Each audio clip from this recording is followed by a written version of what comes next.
시장은 어디로 갈까? 좀 더 사야 되나? 차익 실현해야 되나? 그런 좀 고민이 담긴 월요일이죠. 오늘 10시에 시황 해설 테이버 작가님 함께 하겠습니다. 어서 오십시오. 안녕하세요. 왜 이렇게 오랜만인 느낌이 들죠? 월요일마다 뵈야 되는데. 제가 지지난번에는 한번 패스를 해가지고 그러니까 네, 한 달 만입니다. 네. 좀 어떻게 봄날 좋으십니까? 황사 때문에. 주식시장이 좋아서 그죠? 네. 네, 시장만 좋으면 뭐 뭐든지 황사는 이길 수 있어. 네네. 오늘 주제 보겠습니다. 여러 시장의 변수들이 있는데요. 이제 당면한 실적 시즌이 본격화되고 있어서요. 예, 변수와 기회는 이렇게 잡아봤습니다. 먼저 글로벌 시장부터 안 볼 수가 없는데요. 주말에 이제 미국 주요 은행들 실적이 생각보다 좋게 나오면서 지난번 있었던 이제 실리콘밸리 은행 사태는 잠잠한 것이냐, 대형 은행주 쪽은 이제 오히려 좀 수혜를 받는 것인가, 이런 해석이 가능한 건가요? 일단은 지난 금요일 날 미국 시장의 움직임을 보시면은 네. 대형주는 올랐습니다. 특히 뭐 JP모건 같은 경우에는 급등을 했다라고 표현을 할 만큼 이제 뭐 10%에 가까운 상승을 보였다라고 볼 수 있는데 네. 그 상황에서 웰스파고는 오르지 못했고요. 그리고는 이제 지역은행들 같은 경우에는 모두 다 하락하는 모습을 보였습니다. 이런 부분에 있어가지고 여전히 이번 주에 지역은행들의 실적이 꾸준히 발표가 되는데 예. 이 부분에 있어서 혹시나 어떠한 은행 한 군데라도 문제를 일으키면은 우리가 이제 SBB 때도 시스템 리스크라고 불렀던 부분이 결국에는 은행 시스템은 하나의 유기체다. 라는 관점에서 과연 이번에 시스템이 안전하게 넘어갈 수 있을지에 대해서 여전히 시장은 조금 물음표를 남기고 있다 정도로 보셔야 될 것 같습니다. 반면에 이제 기대 인플레이션이 좀 올랐다. 이게 미국 시장을 좀 금요일로 좀 늘렸고요. 경기 침체 우려가 좀 커지고 있지 않습니까? 시장 어디다 포커스를 좀 맞춰야 될까요? 지금부터는 제가 좀 말씀드리고 싶은 내용이 네. 일단 우리가 금리 인상이 끝나간다라는 거는 팩트입니다. 금리 인상이 끝나가는 상황에서는 이제는 금리 인하를 바라는 게 당연한 것이고 그러면 금리 인하의 이유에 대해서 우리는 지금 고민을 해봐야 된다라고 말씀을 드리고 싶습니다.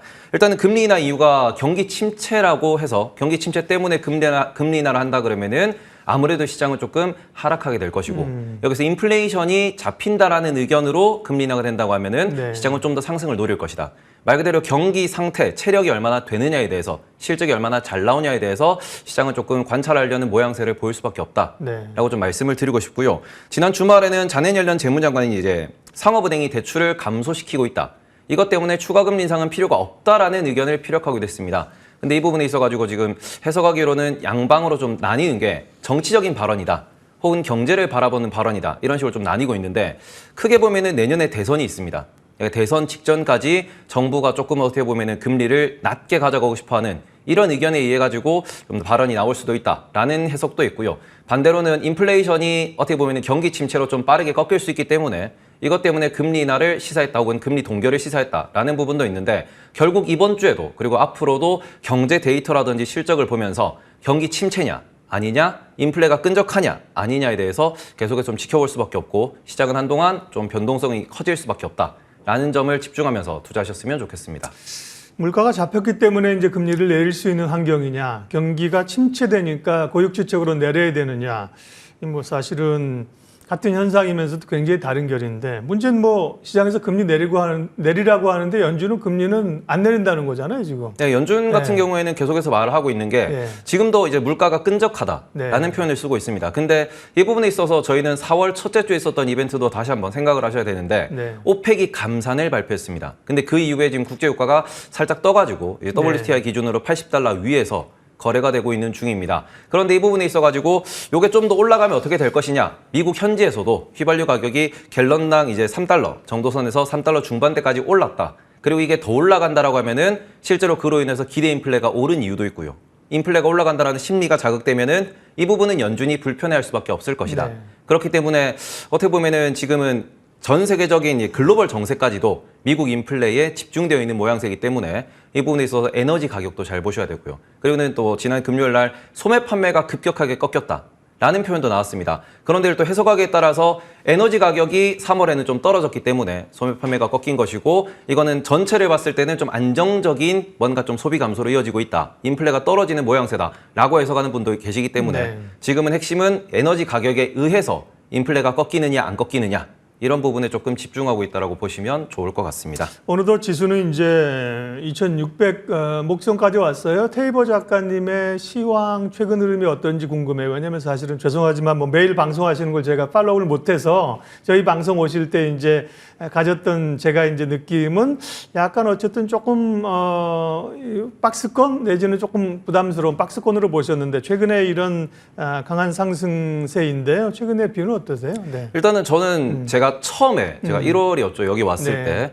제가 이제 상저하저를 말씀을 드렸다가 예. 되게 당황을 하셨었는데 그때 기준에서는 긴축이 오래 갈 것이고 예. 이런 관점에서 뭔가 터진다라는 위기 때문에 쉽게 오르지 못할 것이다라고 말씀을 드렸었는데 그 이후로 실제로 은행이 터졌습니다. SBB 사태가 그러네요. 터지고 난 뒤에는 저는 오히려 SBB 사태 이후로 좀 더 올라갈 수 있을 것 같다. 왜냐하면은 저 정책적인 대응이 매우 빨랐고 그러면서 시장에 어떻게 보면은 좀 보조적이긴 하지만 돈을 풀었다라는 측면에서 유동성이 늘어났다. 그러면서 좀 오를 것 같다라는 말씀을 드렸는데 저는 결정적으로 삼성전자가 감산을 발표한 이후로 네. 한국 시장은 연말까지 꾸준히 좀 우상향 각을 만들어낼 수 있을 것 같다. 이런 부분으로 지금 좀 보고 있는 부분이고요. 네. 거기에서 지금은 유동성 파티 때문에 어떻게 보면 코스닥 시장으로 좀 돈이 많이 쏠려 들어오고 있지만 이게 우리나라 원달러 환율이 좀 더 강세로 돌아서고 외국인이 네. 돌아온다면은 코스피 대형주도 올라갈 수 있지 않을까 이렇게 보고 있습니다. 네, 좋습니다. 뭐 시황관이라고 하는 게 뭐 매일매일 달라질 수는 없어요. 그러나 이제 이 경제 변수들과 상황들을 다 반영해야 하기 때문에 당연히 이제 그때그때 맞춰서 전략들을 수정해야 됩니다. 전보다는 연초에 말씀하셨던 것보다는 이제 환경이 좀 좋아져서 그죠? 상방을 좀 더 위쪽으로 좀 보시는 것 같습니다. 섹터나 이제 전략 얘기하도록 하겠습니다. 삼성전자의 감산 얘기하셨는데 감산 얘기를 하면서 사실 시장의 대형주 쪽으로 이제 기대감이 좀 높아졌고 또 반도체 업황에 대한 기대감도 살아납니다.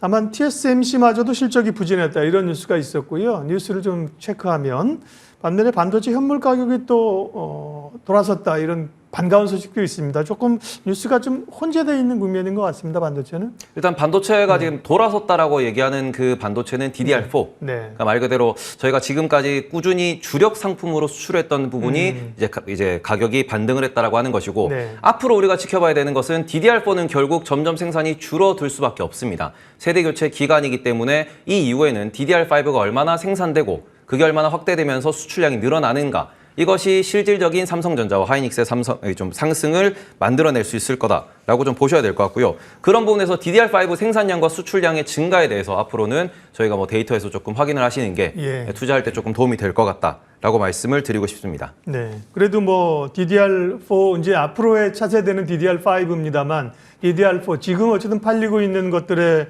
현물 가격이 뭐 의미 있는 추세적인 반등인지 모르겠지만 반등이 나왔다는 거는 반가운 소식 아닌가요? 아무래도 삼성전자의 감산이 그만큼 큰 이벤트였다라고 보시는 게 좋을 것 같고요. 네. 이런 부분에 있어서 우리가 추가적으로 확인을 해야 되는 것은 지금은 그러면 공급단에서의 감산이 모두 다 발표가 났습니다. 네. 뭐 메모리 기준에서는 하이닉스, 삼성전자, 마이크론이 모두 다 감산을 발표했고요. 그럼 이제는 요거를 수요하는 측면에서의 뭔가 투자가 늘어난다라는 시그널이 나와줘야 네. 확실한 바닥이다라는 그렇겠죠. 시그널이 나올 거기 때문에 그 부분에 있어서는 이번 실적 시즌에서도 빅테크, 미국의 빅테크들이 앞으로 클라우드 혹은 우리가 AI가 좀 핫해지고 있는데 AI 관련돼서 투자를 얼마나 늘릴 것인가. 네. 거기서 캐펙스 투자라는 부분을 조금 체크를 하시면서 투자 확대되는 속도가 이번 분기, 다음 분기 어떤 계획으로 가는지가 우리나라의 바닥을 확인하는 좀 확실한 데이터가 될 것 같다라고 말씀을 드릴 수 있을 것 같습니다. 반도체는 이제 업황에 대한 그 주요 이슈가 하나 있고요. 또 미국이 주도하는 소위 이제 반도체법에 따른 반도체 시장의 판도 변화, 뭐 우리 그 가운데 우리 기업들도 고민이 많은 거 아닙니까? 근데 또 주말 사이 뉴스는 이 미국의 반도체법 그리고 보조금으로 국내 반도체 삼성전자나 하이닉스가 수혜를 받을 거라는 기사도 있었습니다. 저도 뭐 뉴스가 쏟아져 나오니까 제목만 봐가지고 정확한 그 개념을 모르겠는데 어떤 로직입니까? 이건? 일단은 미국이 중국에 투자하는 것을 이제는 좀 허락하지 않겠다. 라고 그렇죠. 이야기를 하는 것이고요. 네. 우리나라의 삼성전자와 하이닉스 역시도 중국에 공장이 있는 상태입니다. 그렇기 그렇죠. 때문에 거기에다가 추가적인 첨단 공정 투자를 못하게 하는 게 칩스법이라고 볼 수 있습니다. 그렇죠. 그럼 이 부분에 있어서 이제 주말에 뉴스가 나온 것은 그렇게 되면은 한국에 있는 공장에 증설을 하게 될 것이고 한국에서 생산하는 생산량이 늘어날 것이고 한국의 수출이 늘어날 것이다 라고 이야기를 하는 부분이거든요. 근데 이런 부분은 우리나라의 무역 수지 기준으로 보시면은 도움이 되겠지만 삼성전자와 하이닉스가 중국이 됐든 우리나라가 됐든 미국이 됐든 자체적인 본인들의 공장에 투자를 한다라는 측면에서 이제 주가의 큰 반응은 어렵지 않을까. 어차피 삼성전자가 투자를 하기로 한 거기 때문에 그 기업 내에서 발생하는 거기 때문에 주식적인 측면에서는 어차피 흘러가는 대로 흘러갈 것이다. 이렇게 좀 보시는 게 맞을 것 같습니다. 네.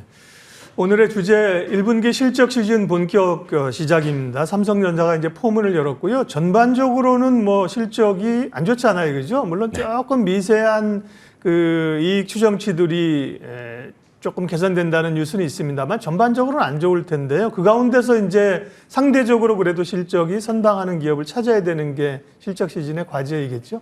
네, 맞습니다. 네네. 오늘 같은 경우는 제가 좀 실적 대비 저평가되어 있는 기업들에 대해서 말씀을 드리고자 네. 준비를 좀 해왔습니다. 제가 지난번에 여기 왔을 때 이제 우리나라의 변압기 쪽의 수출 증가에 주목을 하셨으면 좋겠다라고 예. 말씀을 드렸는데 어떻게 보면 운이 좋게도 또 오늘 또 그쪽으로 조금 수급이 들어오더라고요. 그래서 앞으로도 실적 시즌에 조금 기대를 해보셨으면 좋겠는 섹터 세 가지. 첫 번째는 은행이고요. 네. 두 번째는 증권 쪽입니다.